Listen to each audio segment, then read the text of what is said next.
Welcome to the podcast. We do recover with Jared Miller, your host. And I'm Dr. Terry Sellers, your co-host. This is a podcast about recovery from addiction. We want to talk about what successful recovery can look like. Brought to you by Steps Recovery Center and the St. George Hilton Garden Inn.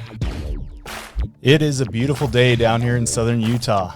Love these Fridays. Thank you for joining us for episode 38 of We Do Recover. I'm your host, Jared Miller. Today I'm joined over the World Wide Web by your co-host. Not in studio, a board-certified addictionologist, a.k.a. the Doc, Terry Sellers. Good morning, everybody. We're glad that we were able to figure it out and have you on here. We also have our producer that makes this thing possible, Sean Denovan. Hey! He's working the keys over there.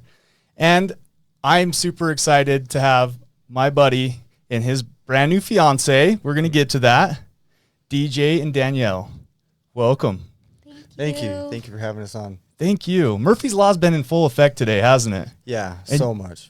And you guys have been patient and just, man, it's been a joy to be able to spend the morning with you. So thank you guys. Thank you. So before we get to new and goods, episode 38, part 1 is brought to you by Steps Recovery Center, where addiction ends and healing begins. I say this every week, but seriously, if you or a loved one need help, don't hesitate to call 801-800-8142. They can get you some help, lots of resources. Don't hesitate, give them a call. So with that, Dr. Terry Sellers, what's new and good? What's going on? New and good. So it feels to me like I've got quite the delay on today. I don't know why, but I'm echoing in my own ears, so I'm going to play with my stuff. But new and good is I'm on a board. I'm on a board of the Sobriety Foundation, and we had our first board meeting last night. I've never been on like a board of anything, so to me it's kind of cool. That's my new and good. That is cool. How did that go? A new experience for you? Great. Yeah. So the Sobriety Foundation, for our listeners, if they remember, Susan Peterson was on our podcast about, I don't know, a month and a half ago, maybe? Yeah, about a month ago, yeah. Yeah, she's the executive director of the Sobriety Foundation, and they give away scholarships for sober living, for people to have their first 2 months of sober living completely free. And they gave away 105 scholarships last year, so they're aiming for more this year. Pretty exciting. That's awesome. We even did a little fundraiser and raised $1,000. In fact, DJ's got on one of the hats, right? Sober Society, Navigate a Sober Lifestyle. And Danielle's got on one of the T-shirts, right? What? It's the family member version. No one fights alone. Love it. Can I give a shout out to where it belongs? Yeah, of course. You did the fundraiser. Oh, I appreciate it. Everybody helped out. Amazing people in recovery that helped by buying and donating. So, well, awesome. Thanks. It's a great new and good, Doc. Yeah, thanks. What's new and good in your guys' world? Ladies first, Danielle. What's new and good? I'm just working and supporting DJ and all that he's doing, and just taking care of my baby. Nice. That's new and good, right? Mm-hmm. Baby boy. Yep. Today is what? Today he's 9 months. Oh, that's exciting. 9 months old. That's so cool. They were showing me pictures before the podcast. Cute little guy. Mm-hmm. DJ. His name's Dustin, but he's my buddy. I call him DJ. Yeah. Man, you're a lucky dude. I am. Yeah. I'm a very lucky guy. I honestly can say I'm truly happy at this moment. Yeah? Mm-hmm. Good, man. So what's new and good for you? I have a lot new and good. Mostly right now, I just got like my official letter to Dixie State University, so I'm pretty stoked about that because like, not only am I the first person to ever go to college in my family, but like coming from where I was to where I am now, it's just like I never would have thought that I would ever have the opportunity to do that. So like that's just one of the things that I'm just super stoked about. Amen, bro. Amen. Like that brings my heart joy. It really does. First generation student. He's been through this thing they call the disease of addiction. On the other side, in a life of recovery, just barely got accepted to DSU. That is an amazing new and good. I like that. It's not going to top. I love that too. That's really exciting. Right? fun. Yeah. That's super cool. Oh, and Hey, it's for my bachelor's in psychology too. So I'm actually going to work in the addiction field. I want to go back and get my master's in LCSW. He wants to. That's awesome. Yeah, that's super Hey, cool. Jared, Yeah. what's new and good? I appreciate you asking that. So I'm like nervous because tomorrow so last week we had on Jason Coombs, right? And he did the Iron Man. And so my fiance, Mandy, she's a sweetheart. She tells me, hey babe, guess what? I'm like, what? And she's like, I signed you up. And I'm like, for what? And so we got a mud run, a 3-mile mud run out in Hurricane tomorrow. That's cool. Yes. Wow. Yes, and our team name is the Dirty Mother Truckers. Nice. Yeah, pretty I like sweet, right? And it's so she's a teacher, and it's like a bunch of her teacher friends and people. So it'll be cool because she's always so supportive of the stuff that I do and tagging along, and so it'll be cool to be able to be supportive of this mud run that we got going on. So that's new and good in my world. Getting ready to get in the mud and get dirty and have some fun. Yeah, Hey, buddy. Nice. So that's amazing again, right? Look back to the addiction days. If somebody, when you were actively getting high, somebody asked you to go on a mud run, you'd have told them to go take a hike. Yeah, no, You would have seen that as fun at all. right. That's cool. Yeah, it's way cool. I'm excited Yeah. about it. I'm excited. Awesome. Well, let's jump into DJ and Danielle here. So I understand you guys are engaged. Yep. When did that happen? Valentine's Day. Get up on your mic for me. Valentine's Day. Aren't you just the romantic type, huh? Yeah, I wanted it to be really special, and I was gonna wait till our 1-year anniversary. Like, I actually played up to it like so good. Like, I'm like, we went and got my necklace cleaned, and she's like checking out rings, and I'm like, yeah, but don't worry, it's not gonna be a while before I even ask you. And I was already planning on asking, and then like I had it all planned out, so it was pretty cool. Man, that's too funny. How did you feel about that, Danielle? I was actually surprised because I was thinking it was going to be the 1 year, maybe later. So, like, when he asked me, I thought it was a joke. Yeah, because he'd been gaslighting you the whole time, right? Like he'd been basically setting you up for this far out expectation. Yeah. It's crazy. It was horrible too, because even on Valentine's Day, like I totally didn't get her anything, and then like she brought me my gift, and I'm like, I gotta go run and get you your Valentine's Day present. Like I want her to think I didn't get her anything, and then I already had it all planned out. So I'm like, it was. Now that I look back on it, I'm like, well, I probably could have done that differently, because she was so shocked that like she's like, when we were in the middle of it, she's like, put that ring away. Put that away, like, and goes back to picking out the prize, and I'm just like, oh my god, it was funny. Let's hear it from your take. So walk us through that moment for you. Like, So we got a whole bunch of tickets. So I'm standing there looking around, seeing what I want to pick out, and like a whole bunch of tickets. Hold on, I'm not understanding. Where were you guys? Oh, I'm sorry. We were at Fiesta Fun. Oh, okay, yeah. Yeah, and so I'm looking for something for Jordan because I don't need toys. But so I saw this huge submarine, and I was like all stoked on it, and I was like, cool. And then he's like, oh look, he's like, let's pick out a puzzle. I'm like, okay. And so I guess he sees a puzzle, and he's like, let's, I guess, get that one. And he opens it up, and he takes something out of it, and he's like, look, I didn't know these come with these. And I see this like box, and I was like, okay. And then he gets down on one knee and opens it, and I'm like, what are you doing? Because like it didn't register in my brain it was a ring at first. I saw it, but I was like, is that like costume jewelry, or like what is that? Right. And then like he asked me to marry him, and like the guy at the chicken cutter is watching us, everyone else watching us, and I'm like, are you serious? He's like, yeah. I'm like, you're serious? He's like, yeah. I'm like, okay. And then they were like, I was just in shock more than anything. I was like, wow, I just wasn't expecting it. That's awesome. Yeah, Good job, DJ, man. You caught her off guard, buddy. Bad, almost too much. That's awesome. What do you think? Cool. Way to make us look good, DJ. We're going to claim all males as you. You represent all of us, so that was well done. Yes, we can be creative sometimes, can't we? Yeah, if we put our minds to it. Yep. That's awesome. That's awesome. So this is a podcast about addiction, right? Recovery from addiction, though. So let's get into it. For relatability, tell us a little bit about each one of your guys' journeys, kind of where you've come from, the things, right? Go ahead, Danielle. Well, I'm actually from Southern Orange County, California. SoCo. Yeah, the OC. And I pretty much, let's see. Well, where it all started was I was diagnosed with depression at age 16. And I started getting into alcohol heavily, even at that age. And then after that, as I got older and was able to like start going out to bars and everything, then that's when drugs are introduced to me. So then it just took off from there. I was partying all the time, hanging out with the wrong kind of people, dating the wrong kind of people, and the drugs just started piling up and piling up and piling up until it was out of control. That's when the obsession began for you. Yeah. Gotcha. Age 16. Mm-hmm. What was the time frame between your first drink and when it became a problem for you?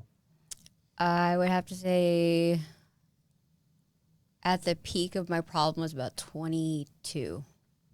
Okay. So, but when so you took your first drink at 16? Is that what I'm getting out of that? Yes. Okay. And then your peak was 22, but when looking back, maybe you didn't notice it at the time, but looking back, when would you say it became a problem? Like when did you ever try to stop and realize, oh man, I can't put the brakes on this thing. This locomotive is moving and I can't stop it.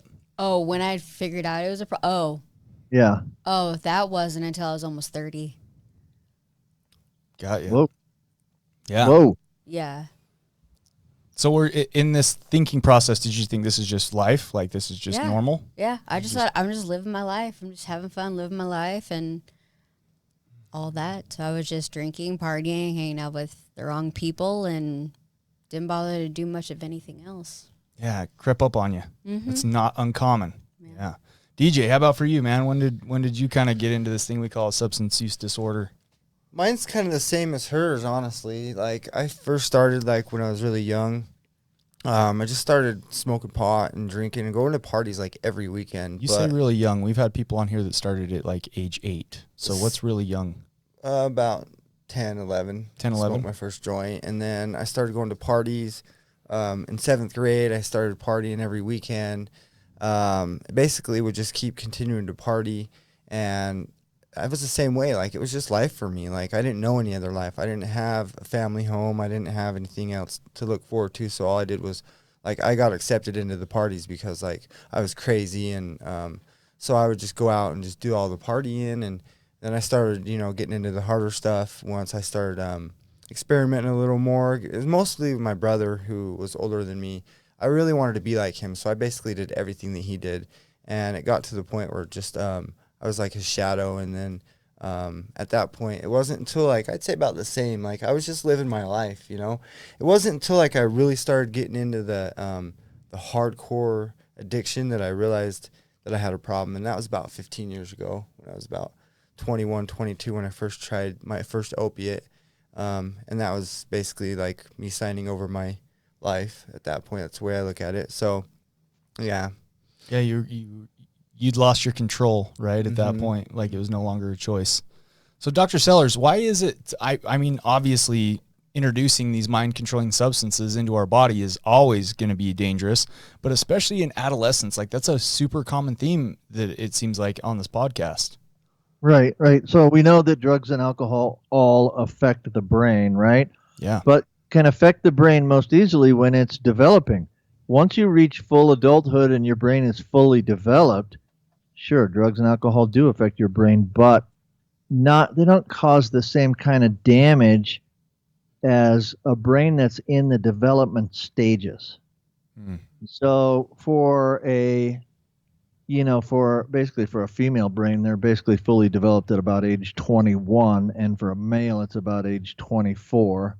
Although I would submit that my brain hasn't fully developed yet, nor has yours. So or mine. Right, exactly.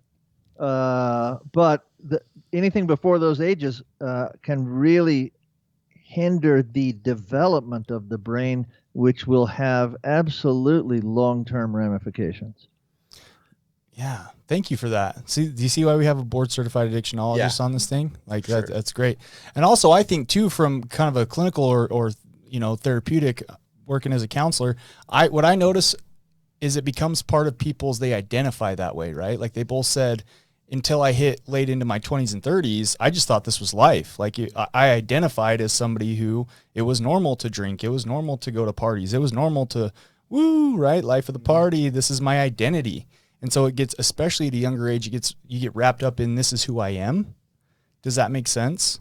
It becomes part of your morals, your values, like the way you identify, which is super dangerous too, because then you're setting yourself up for the rest of your life as it's just normal, right?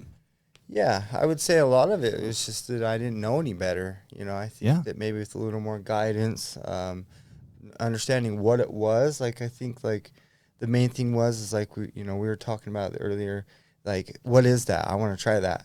Like, oh, alcohol? Ooh. Don't try it. No, I'm gonna try it. Yeah. Like, I must tell know. Me, don't push that button. Like, I'm gonna want to push the button. I'm not gonna lie. Like, I want to know why I'm gonna push the button. So, I think with a little more guidance, I would have probably, maybe had another chance, a different life. Yeah. Yeah. Absolutely. Another point about that, Jared, that you just pointed out is one of the things we develop as our brain develops is we develop impulse control, right? When you think about a, say, 9-month-old baby, for example, I don't know why I picked that age out of my hat. Just kidding. When you take a 9-month-old baby, they have no impulse control. Like if they see something they want to do it, they're doing it. Yeah. When it's time to eat, if you don't feed them, they're crying. They can't postpone that at all. When it's time to poop, they poop, period, no matter whether they're in a diaper or not. And then slowly over time, we develop impulse control. And it's not fully developed until the brain is fully developed. So with that in mind, if you start introducing substances which require some impulse control to help combat, and you haven't developed that yet, now the substance is actually slightly more addictive to a non-developed brain than it is to a fully developed brain. Yeah. That's a great point. So on that note, this is going to kind of roll me into Danielle. You recently so we only have Dr. Sellers. He might jump off because he's got some patients he's got to see today. So I want to get this while he's on here. Okay. So today's just going to be a beautiful disaster. It started that way and it's going to end that way. Okay. So you saw a movie. What was the name of the movie? 4 Good Days. 4 Good Days. Me and Mandy also went and saw that movie. And talk to me about the movie. Like, what was kind of your takeaway from it? How did you feel about it? Well, to be honest, I was surprised because I don't normally cry during movies, but like right as soon as it started, right off the bat, I started tearing up. And it was mostly because like the moment I saw her as the door was opened and I was just looking at her face, like I just immediately started crying. And then her mom's reaction brought me back to when my mom first saw me at my total bottom point, and then the stepdad's reaction to it and everything, and I was just like, wow, this is kind of really similar to what happened to me. Yeah, it's crazy, right? And to give our listeners kind of a brief idea of what happens, it really, what I loved about it is it shows the family dynamic between the family members and the person who's struggling with the substance use disorder. So I loved that part, and it showed the unmanageability, right, and the powerlessness, and like all the codependency that the mom had, right, and it's beautiful how they painted that dynamic. There is real life stuff, like that is a really good picture of what it's like. The thing I absolutely hated about it is the whole movie is based on this idea that the Vivitrol shot, like she has to make it 4 days clean so that she can get the Vivitrol shot. And the whole time, like her codependent mom is just like, only 2 more days. And then, she gets to a point where she manipulates her mom and says, oh, they canceled the appointment. And the mom's like, do they not know that 24 hours is like a lifetime for us? And it's all based on this premise that once she gets the shot, she's going to be cured. Yeah. Like all of a sudden, the obsession and the desire is going to leave her. And so 2 things that I was thinking. One of them was, this is a prime reason why people go to treatment, because just seeing the sickness in that house when they're waiting out the 4 days was like, oh man, like there are professionals that do this. This is why treatment is so important. The other thing that I take away from it is just because you get a Vivitrol shot doesn't take away that obsession. So Dr. Sellers, while we got you, can you kind of address that from a medical standpoint? What is Vivitrol? What does it do? And why does it not completely take away the obsession to use? Well, I got to point out I love pointing out when Hollywood makes factual mistakes, but the manufacturer of Vivitrol recommends 7 days. 4 days, you might still get sick. So, so they should have made 7 more days, or 7 good days, movie. But so she had 3 when she saw the doctor, right? She had 3 days clean. Yeah. Okay, so they made her go 4 more. Okay, that makes sense. So Vivitrol, we've talked about this before, I think, but Vivitrol goes into the brain and binds to mu-opioid receptors. But what it does is it binds to them, but it does not turn them on. And so the opiates have to exert their mechanism of action by binding to a receptor. If you just have free-floating heroin in your bloodstream, but it never binds to a receptor, it will not affect your brain. But if it binds to it, that's where you get all the effects, right? And so the naltrexone binds to that receptor, and it binds stronger than heroin does, and but it doesn't turn the receptor on. So now if you have Vivitrol on board and you use some opiates of any kind, whether it be heroin or pills or whatever, the heroin will float around in your system, but it can't bind to receptors, so you won't get high on Vivitrol. With that little bit that happens in the brain, it also reduces cravings, and part of that is actually physical stuff, but part of it might just be completely psychological. If you know you can't get high on heroin, you probably aren't going to crave it as much. But there is also a mechanism in the brain where it actually does reduce cravings that's not all like in your head, so to speak.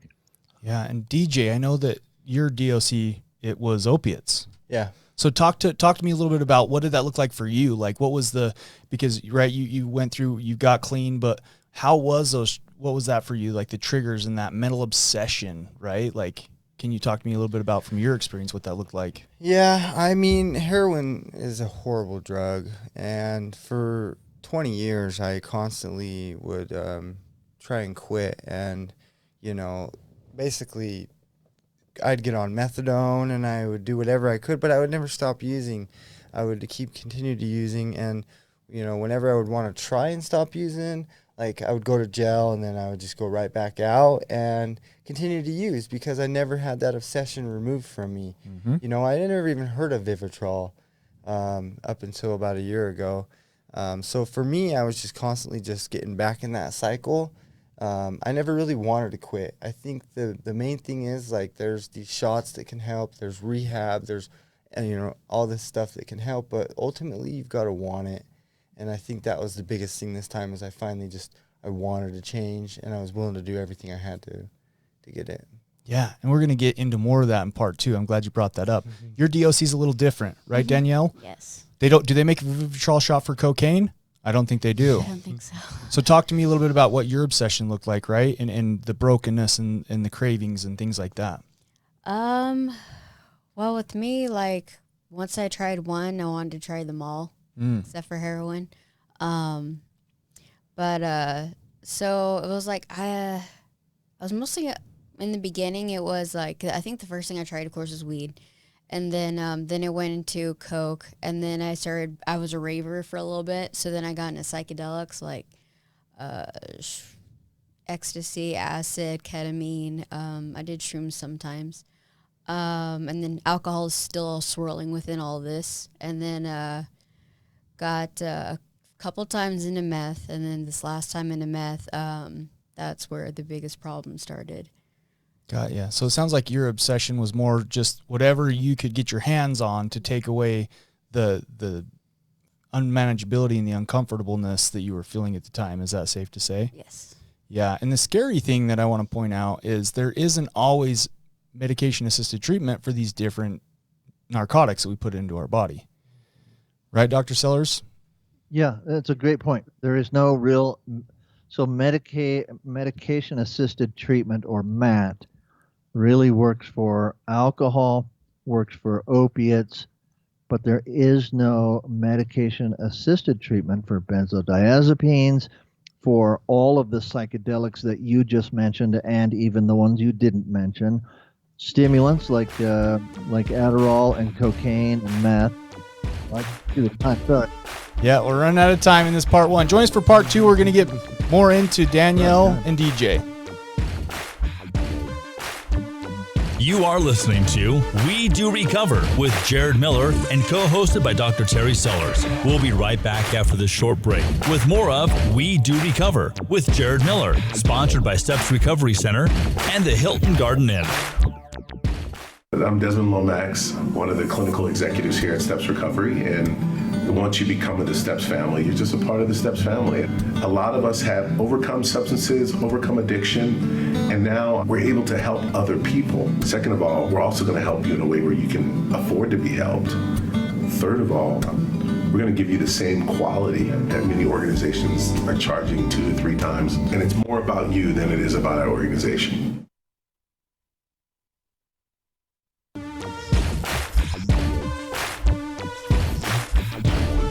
We welcome you back to We Do Recover with Jared Miller, co-hosted by Dr. Terry Sellers. Brought to you by Steps Recovery Center and the St. George Hilton Garden Inn. And now with part 2 of our podcast, Jared Miller and Dr. Terry Sellers. Thank you, Desmond Lomax, for that sponsorship mention. Thank you guys for joining us back here in part 2 of episode 38. So, episode 38, part 2 is brought to you by the Hilton Garden Inn. It's always sunny and bright at the Hilton Garden Inn in St. George, Utah. If you're traveling through southern Utah or you want to plan a getaway, give them a Google search. Just type in Hilton Garden Inn, St. George, Utah. They have amazing amenities. We love those guys. They're good to us. So, in the first part, we really talked about a lot of different stuff, right? That was a little bit of a whirlwind. Here in part 2, I'm hoping to get kind of into your guys' stories and your guys' life in recovery today. So, I want to ask, just let's touch on at what point there's always a point, and DJ touched on it, where you come to this realization that I don't really want to live this lifestyle anymore, right? Like, is that true for both of you? Mm-hmm. We can't always stop that locomotive once it gets rolling, though, right? Like, if you think of a train, it takes all this momentum to get going, and once it's going, it doesn't stop on a dime. So talk to me a little bit about what did treatment look like for you guys? What did your rock bottom look like? Danielle, we'll start with you, ladies first. My rock bottom was I actually had came out here in May 2019. I went to BMed. I got better. Then I went right back into what tore me down before. And then it happened again. And the moment it happened again, I realized I was like, I need help.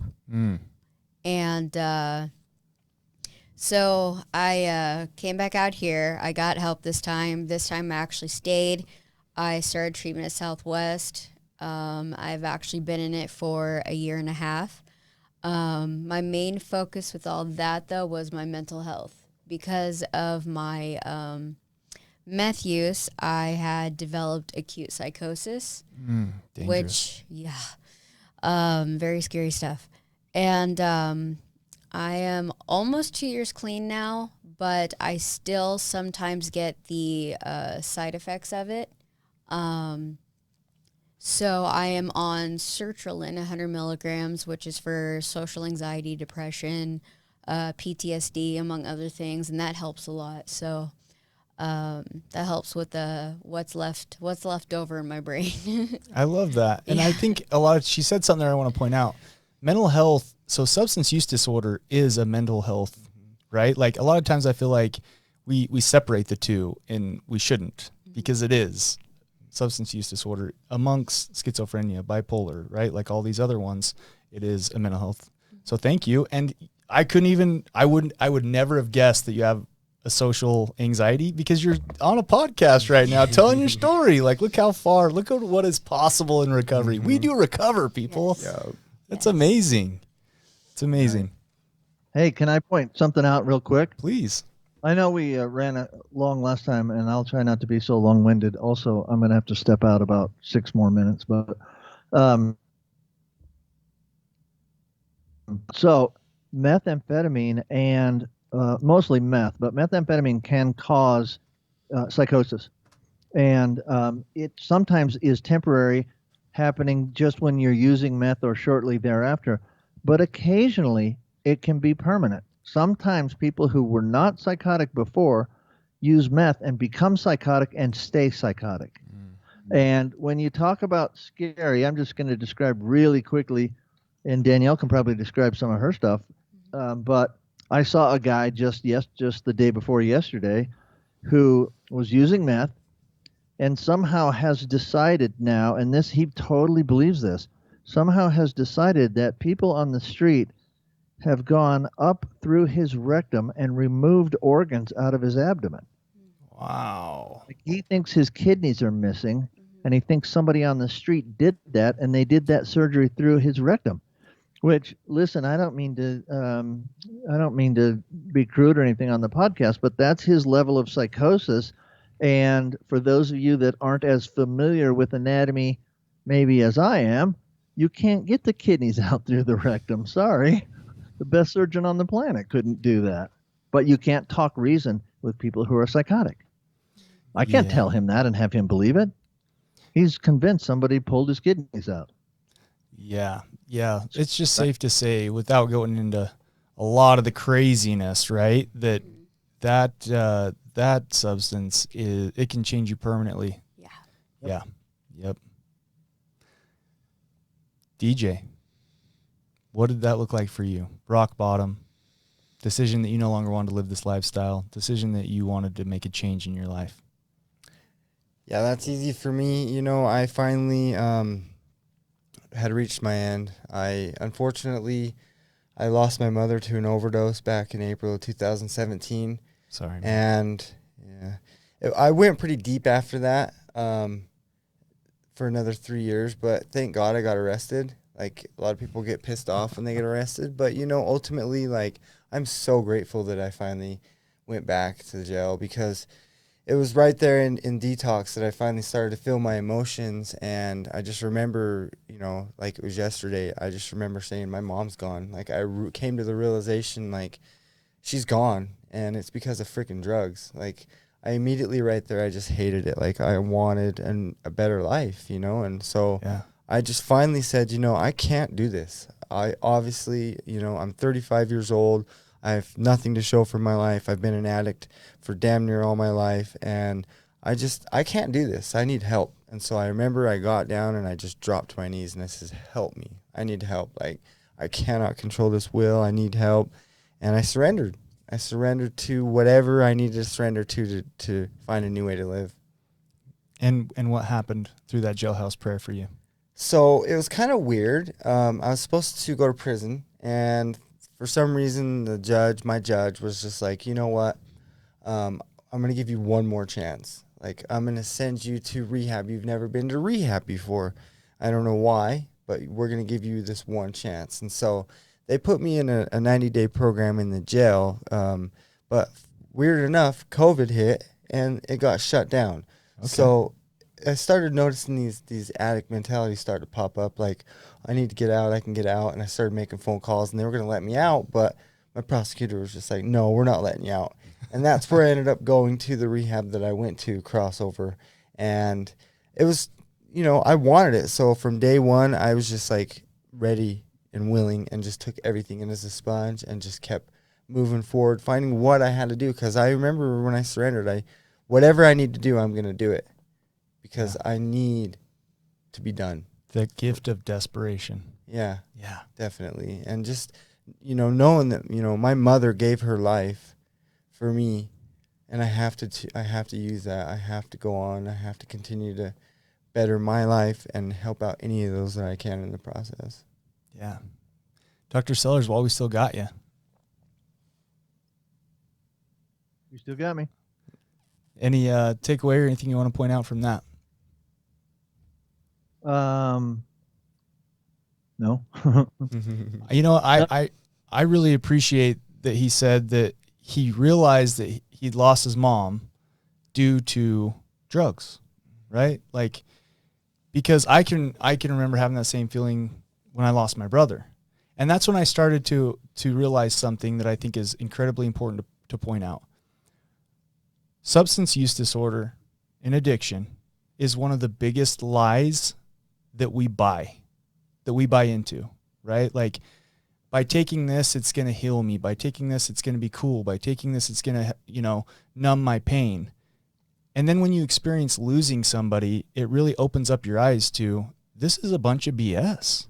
This really isn't, like, how cool is detoxing in a jail cell? Sucks. Not very cool, right? Like, well, why don't they make any Hollywood films about that? Because it's ugly, right? But it's the truth of it. When you're detoxing in a jail cell, finally the emotions are hitting you that you've lost your mom to this thing. I mean, that's an eye-opener, right? Yeah, thank you for sharing that with us. You're welcome. Yeah, I can see you're getting teared up, man. I can tell that meant a lot to you. Mm-hmm. Yeah, thanks for the vulnerability. So fast forward, you left. What were kind of some, I forget this part, and so I'm glad I remembered it. What were some of the struggles that you both faced in early recovery? So Danielle, can you remember some things that you really struggled with, some triggers, right, that you really had a hard time with that you had to overcome? Yes. At first, I didn't know alcohol was considered a drug. Oh. So I thought even though I was in treatment, I could still drink. And then I found out alcohol was a drug and I can't drink. And I was like, oh, boy. So I was like, okay, well, that's fine. And then I had this really big problem with anything that smelled like cotton candy or ices, because that was a trigger for me, because that's how I felt that meth smelled like. Really? Yeah. That's great. I've never heard that. That's cool. I didn't know that either. Yeah. Yeah. To me, No, your dealer was selling you cotton candy, not real meth. Did you know No. that? He's like, we know she's in the psychosis stage. She'll buy whatever. Here's some cotton candy. Have a good day. Now that's sugar pill right there. Right. And what else? Sometimes some people's stories would trigger me a little bit. And just hearing about stuff, talking about it. But I've gotten to the point where I'm just grateful that I am where I am today. I don't have to go through that anymore. I love that. So, yeah.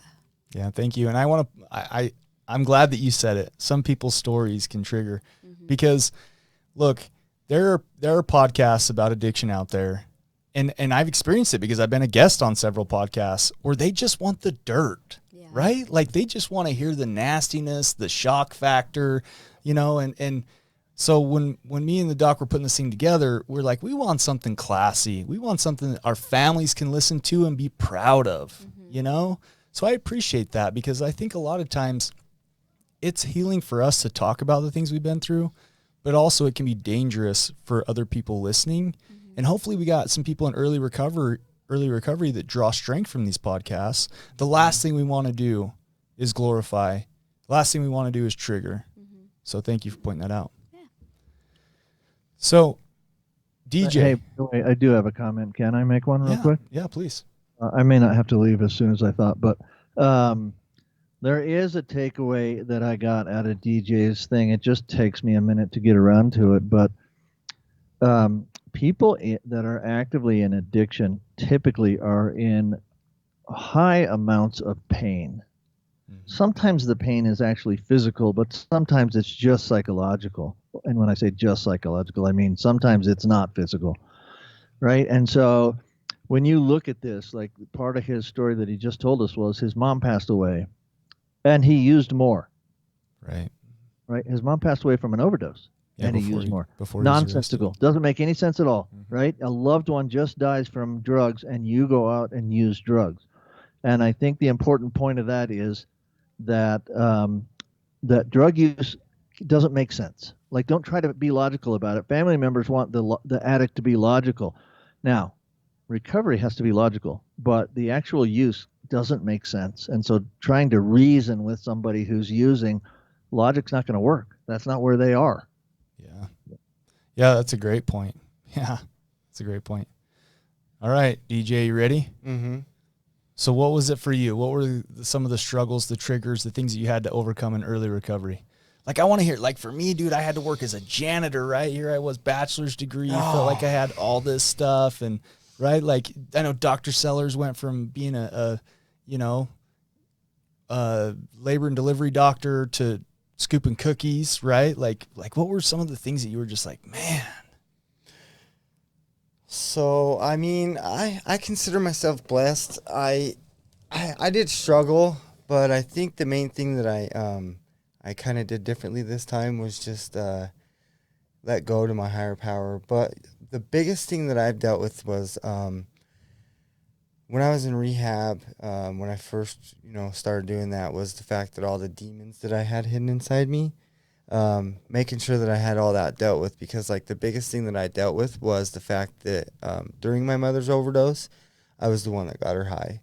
And yeah, I know afterwards she went and took a bunch of extra stuff, Xanax and blood pressure medication. Come to find out later, she, had tried to commit suicide a few times before that. So I don't really know what happened, but for those 3 years, I blamed myself. I literally hated myself.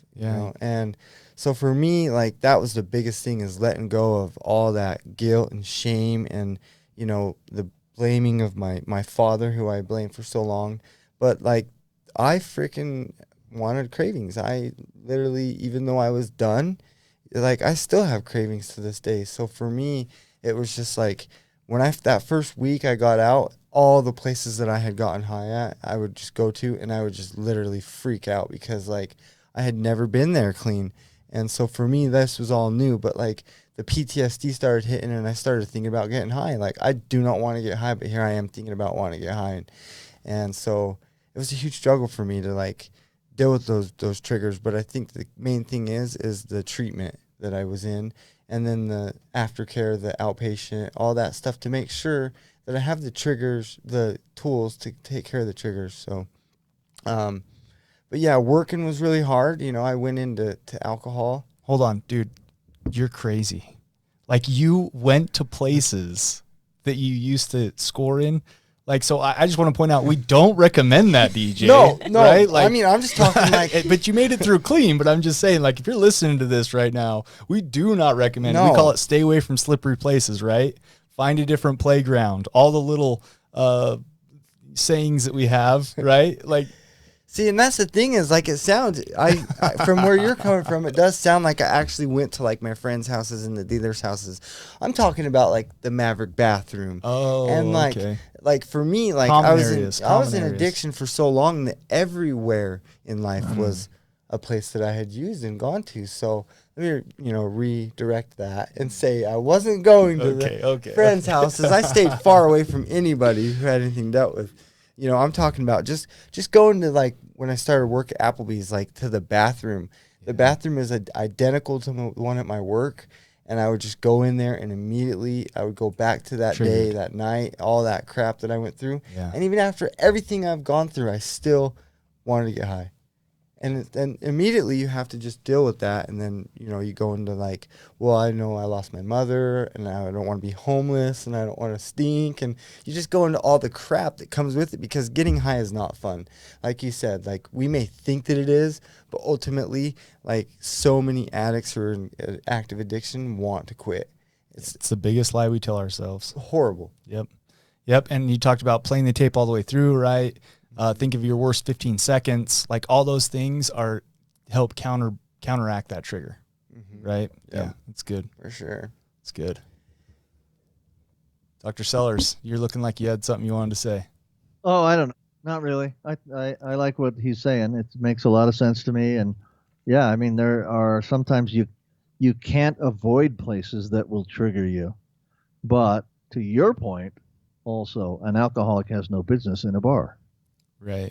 There's nothing that happens in a bar that an alcoholic needs to be there for.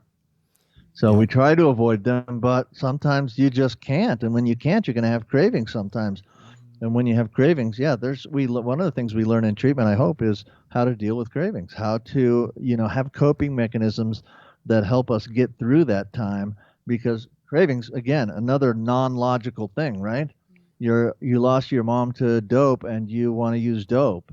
I had the DEA search my house And anytime I get a migraine, my brain says to me, hey, a little morphine would be great right now. We're like, no, let's think about the real stuff. It's not great. It's just not great. Yeah. And for those normies out there that listen to this, my cute fiance, I got to share this, and Dr. Seller's going to testify to this because we called her afterward. We called him afterwards. But so we're leaving that movie, right? 4 Good Days. And she's trying to understand my world. She's trying to, right, to comprehend this obsession that people struggle with. And we're leaving the theater, and she goes, hey, babe. And I said, yeah. And she goes, do you think that they make a shot for crumble cookie? And I said, what do you mean, babe? And she goes, well, like triggers, like, is that like when I crave sugar and I crave a crumble cookie? And I'm like, yay, she gets it, right? Like, good job. She understood, Yeah. you know? So too funny. Except, so my mom says to me every once in a while, she said to me early in recovery, yeah, I crave chocolate ice cream. No, that's not the same craving. Sorry. It's like right. The cravings that I have are like I'm gonna die. Yeah, good If point. I don't get some dope. So yeah, Yeah, it's just, so but I it's agree out there. But the cravings that we have as addicts, a lot worse than crumble cookies. yes, very But valid. they don't make vivid crumble cookies. Very valid. Yeah. Well, let's jump into. We got 5 minutes left, and this is my favorite part. So, your guys' life in recovery today. What does that look like? Like, what are you involved in? What do you do? What really helps you stay in this thing that we call a lifestyle of recovery? Because we do recover. Danielle, ladies first. Well, I'm very involved with my home group. So fellowship. Yeah, so I chair a meeting every Friday. And then we have our own meeting on Thursdays where we live at 7 p.m. So we do that too. And then try to make it to as many events as possible to be in the recovery community. Plus also playing recovery softball whenever that happens. That's always I enjoy that so much. Just being around everybody and playing softball. It's so fun. And just doing step work and living life. I feel like recovery is a lifestyle. It's an everyday thing. Well said. I love that. And you know what? I would think being a mama is your life in recovery, right? That too, yeah. Considering I didn't think I could get pregnant. And then 3 months into recovery time, all of a sudden I'm pregnant. I'm like, wow. How did that happen? That's a great question. I don't know. We're Like, not we're not going to go there, Doc. Don't explain that to our studio. Oh, but Sorry. as you look back, like what you have right now, right? Like how precious is that to you? A safe place to live. You were giving DJ a hard time. We were walking in here saying that, you know, he's so hungry, right? Like he's a go-getter. oh yeah. Like as you reflect on your life today, like how much does that mean to you? It means a lot to me. I never thought that my life could be as good now. I never thought my life could be this great, is what I'm trying to say, yes. I just thought that I was always just going to be what I was before, and nothing was going to get better for me. Nothing was going to be better. It was just going to be whatever, and then I'm going to be gone. But it did get better, and it's amazing now, and I'm just so grateful, and I wouldn't change it for the world. That's what I was looking for. Thank you so much. You're welcome. All right, DJ, what's your life in recovery look like today, man? What are you involved in? My life in recovery is probably the most amazing thing I've ever discovered.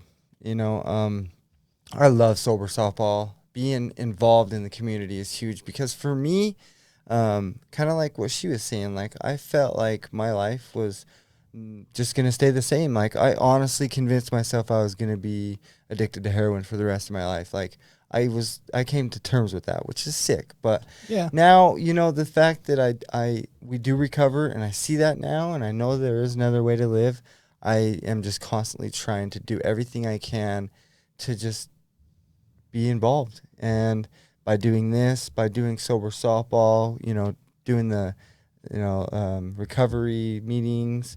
And the other thing is like, I want to do things with my life that I've never done before.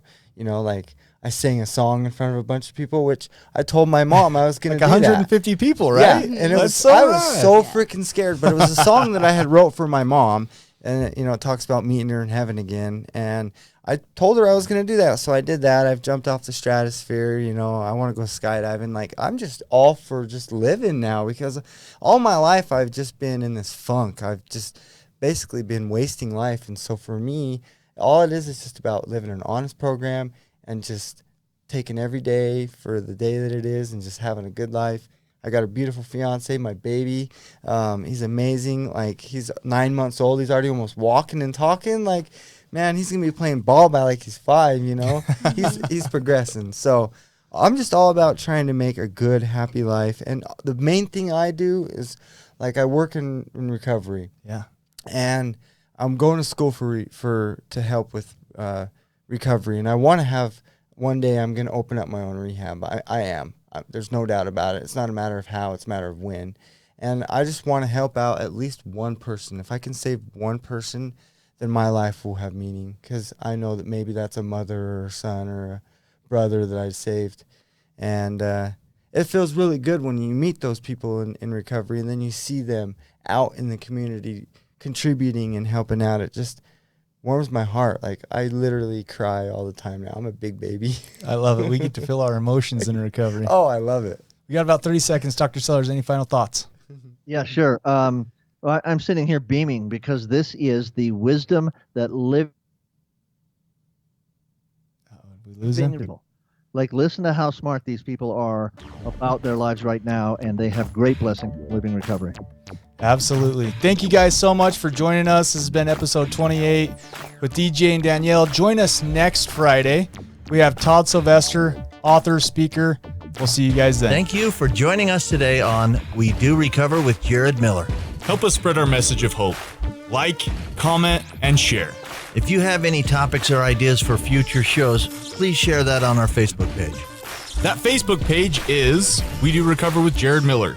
If you or a loved one needs help, please reach out to us. Again, thank you for listening. Brought to you by Steps Recovery Center and the St. George Hilton Garden Inn.